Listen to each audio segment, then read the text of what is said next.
After 2,660 pieces, the Lego Hogwarts Harry Potter is now finished. Check this out, y'all.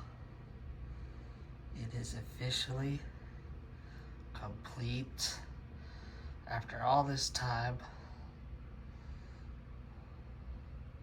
got this for Christmas.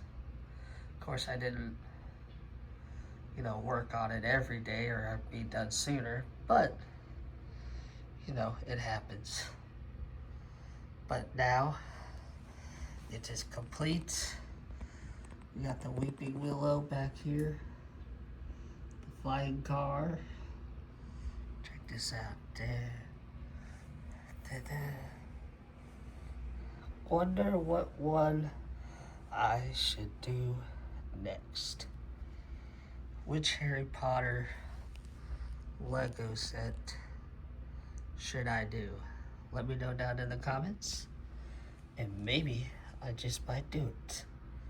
But here you go, the finished project of Hogwarts Castle for Harry Potter Legos is officially complete.